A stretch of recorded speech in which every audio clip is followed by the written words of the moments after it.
Hi friends, ప్రేమంటేనే ఒక spider web లాంటిది కదా. ఎవరైనా ఆ ప్రేమలో చిక్కుకున్నారు అంటే వెలువెల్లాడాల్సిందే.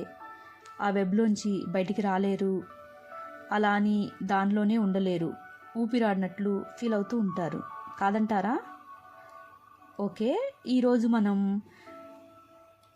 సాంగ్ యో అనే కొరియన్ పాప్ సింగర్ గురించి మరియు శశి అనే ఇండియన్ క్లాసికల్ డాన్సర్ గురించి, శశాంగ్ అనే ఒక కనిపించని విధి అల్లిన ప్రణయ కథ అనే సిరీస్లో నుండి 10 ఎపిసోడ్స్ విన్నారు కదా.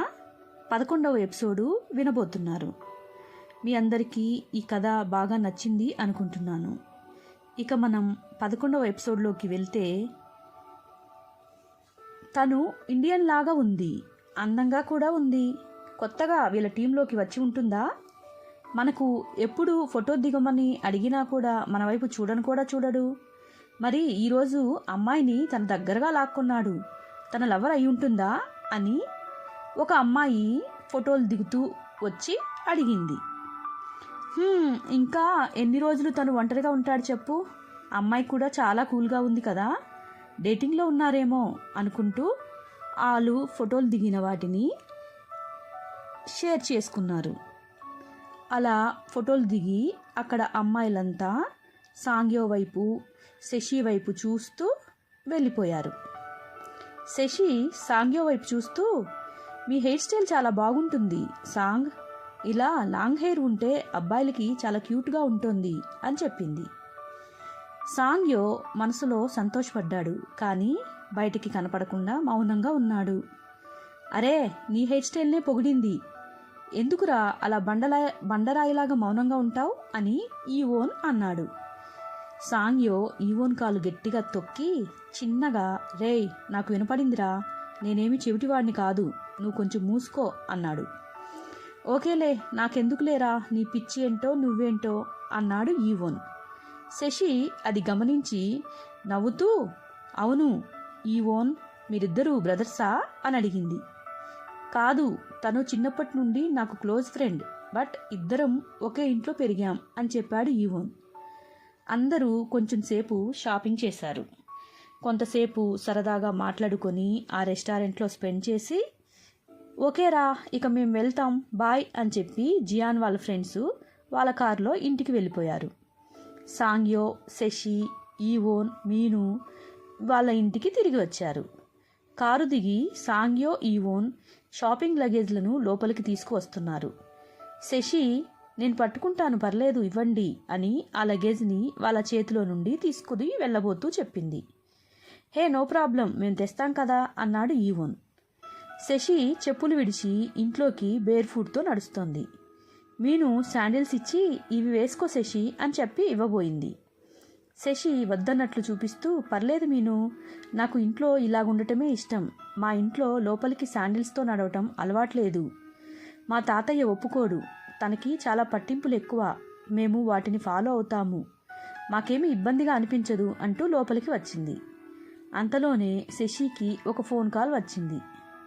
ఇండియా నుండి పార్సల్స్ వచ్చాయి, మీరు కలెక్ట్ చేసుకుంటారా అని ఆపోజిట్ కాల్ నుండి ఒక అతను అడిగాడు.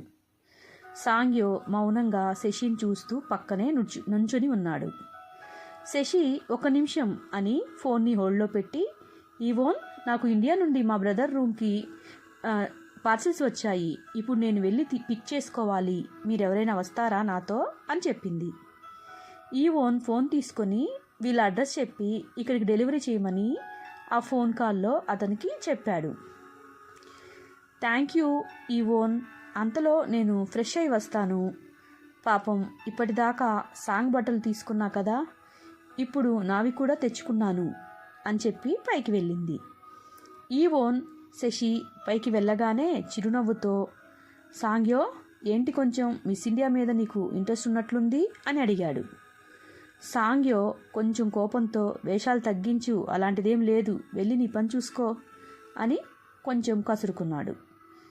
ఈవోన్ సాంగ్యో మాట్లాడుకుంటూ కొంచెం సేపు సోఫాలో కూర్చున్నారు. కొంతసేపు మ్యూజిక్ ప్రాక్టీస్ చేసుకుంటూ ఉన్నారు. అంతలో శశి కోసం పార్సిల్స్ వచ్చాయి. పార్సల్స్ అతను అన్నీ కిందకి దించి, శశికళ నాయుడు, పర్వతిరెడ్డి ఎవరు? తన ఐడి కార్డు చూపించు, సైన్ చేయాల్సి ఉంటుంది అని అడిగాడు. ఇద్దరూ ఒకరి ముఖం ఒకరు చూసుకుంటూ, శశి పేరు భలే ఉందే, నేనేమో తనకి మిస్ ఇండియా అని పేరు పెడితే ఇది ఇంకా బాగున్నట్లుంది, నాయుడు పిల్లట అంటూ ఈవోన్ మాట్లాడాడు. అంకుల్, బయట కొన్ని పార్సల్స్ వచ్చాయి చూడండి అని చెప్పారు. వారందరూ బయటికి రాగానే సాంగ్యో ఆ పార్సల్స్ అతనితోటి, వెయిట్ చేయండి, నేను వెళ్ళి ఐడి కార్డ్ తీసుకొస్తాను అని తన రూమ్లోకి వెళ్ళాడు. రూమ్లో శశి స్నానం చేస్తుంది. శశి, నీ పార్సల్స్ వచ్చాయి, ఐడి కార్డ్ కావాలట, ఎక్కడ ఉందో చెప్తే నేను తీసుకువెళ్తాను అని సాంగ్యో అన్నాడు. ఒక్క నిమిషం, నేను వస్తున్నా అని నైట్ డ్రెస్ వేసుకొని బాత్రూమ్ నుండి బయటికి వచ్చి ఐడి కార్డ్ తీసి ఫోటో తీసుకోమని చెప్పింది. డిజిటల్ సిగ్నేచర్ చేసి సాంగ్యో మొబైల్కి పంపింది. శశి తడిచిన హెయిర్తో అలా నైట్ డ్రెస్లో తన ముందు ఉంటే సముద్రంలో నుండి ఒడ్డున పడిన చేపపిల్లలా తన మనసు ఊపిరాడక గిలగిలా కొట్టుకుంటుంది. తన గొంతులో తడి ఆరిపోతూ కాళ్ళు ముందుకు పడటం లేదు. అక్కడి నుండి సాంగ్యో తలదించుకొని త్వరగా బయటికి వెళ్ళిపోయాడు. శశి డ్రెస్ వేసుకొని తలని తుడుచుకుంటూ కిందకి వచ్చింది. తన నుదుటి మీద ఎప్పుడూ కుంకుమ ఉంటుంది.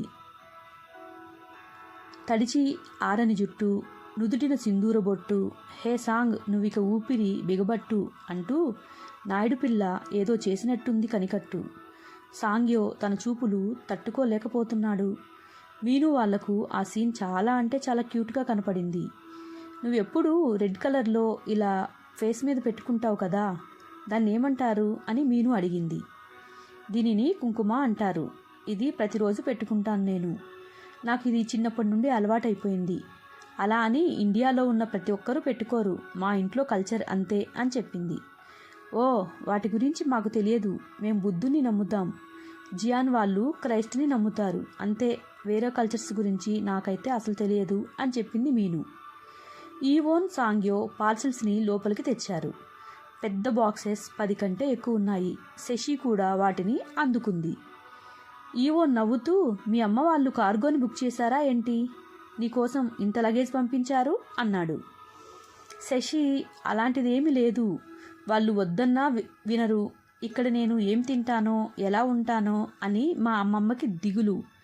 మా నాయనమ్మ కూడా మా అమ్మమ్మ వాళ్ళకి పోటీగా మరికొన్ని పిండి వంటలు చేసి పంపించింది అని బాక్సుని లోపలికి తెచ్చి పెట్టారు. ఇదివరకు మేము శ్రావణ్కి కూడా ఇలాగే పంపేవాళ్ళం. వాడు కూడా ఎప్పుడూ అరుస్తూనే ఉండేవాడు.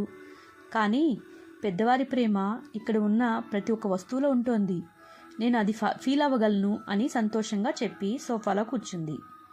నేను వేరే రూమ్ చూసుకున్నాక ఓపెన్ చేస్తే బాగుంటుందేమో, లేదంటే మీ ఇల్లంతా చెత్త అవుతుంది కదా అని చెప్పింది శశి.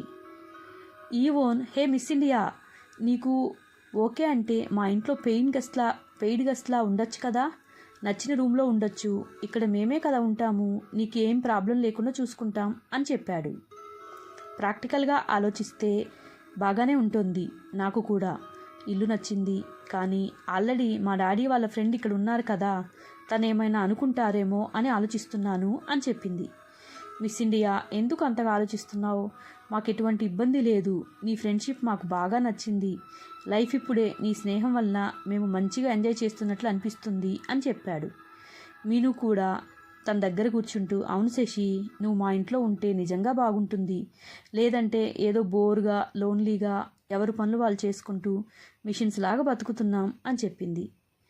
అవునమ్మా, నువ్వు ఇంటికి వచ్చినాకే నవ్వుల శబ్దం నేను విన్నాను అంటూ అంకుల్ కూడా, మీకు ఏం కావాలన్నా నేను చేసి పెడతాను, బయట రూమ్లో ఉంటే ఆ ఫుడ్ మీరు తినలేరు అని చెప్పి వారికి జ్యూస్ ఇస్తూ అన్నాడు.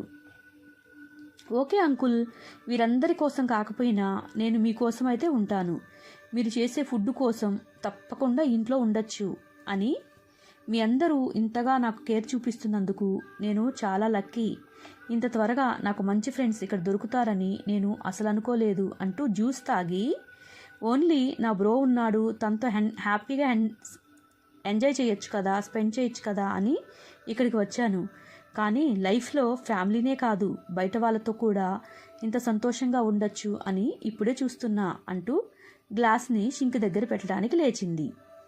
మీను ఒక్కసారిగా తన వెనక వెళ్ళి కౌగిలించుకుంటూ, థ్యాంక్ యూ, నువ్వు మా ఇంట్లో ఉండటానికి యాక్సెప్ట్ చేసినందుకు అని చెప్పింది. ఈవోన్ కూడా థ్యాంక్ యూ మిస్ ఇండియా అంటూ శశిని కౌగిలించుకోవడానికి వెళ్ళబోయాడు. వెంటనే సాంగ్యో ఈవోన్ షర్టు కాలర్ని వెనుక నుండి పట్టుకొని లాగి ఆపాడు. శశి నవ్వుతూ, థ్యాంక్స్ చెప్తున్నారేంటి? మీ ఇంట్లో నన్ను ఉండనిచ్చినందుకు నేను కదా మీకు థ్యాంక్స్ చెప్పాలి అనింది. అందరూ పెద్దగా నవ్వారు. సాంగ్యో మాత్రం అలాగే యోగిలాగా మౌనంగా చూస్తున్నాడు. సతీదేవి వియోగంలో ఉన్న శంకరుడు లాగా ఉంది అతని రూపం. సాంగ్యో మనసులో చాలా సంతోషంగా రిలాక్స్గా ఉన్నాడు. శశి, నేను ఈ బాక్స్ అన్నిటినీ అన్ప్యాకింగ్ చేయొచ్చా అని అడిగింది. హే గైస్, మొత్తానికి శశి సాంగ్యో ఇంట్లో ఉండటానికి ఒప్పుకుంది. మరి తన మనసు గదిలోకి వెళ్ళటానికి కూడా సిద్ధపడుతుందా, లేక ఆల్రెడీ శశి మనసులో ఇంకెవరైనా ఉన్నారా? గెస్ చేసి చెప్పండి ఫ్రెండ్స్. ఇంకా నా ఛానల్ని సబ్స్క్రైబ్ చేసుకొని వాళ్ళు ఉంటే తప్పకుండా సబ్స్క్రైబ్ చేసుకోండి. మీ ఫ్రెండ్స్కి కూడా కొంచెం షేర్ చేయండి. నచ్చితే లైక్ చేయండి, కామెంట్ చేయండి. ఓకే, ఇక ఈ సిరీస్లోని 11వ ఎపిసోడు అయిపోయింది కదా. 12వ ఎపిసోడ్ కోసం మీరు ఎదురు చూస్తూ ఉంటారని నమ్ముతున్నాను. ఇట్లు మీ అనుశ్రీ మెండు.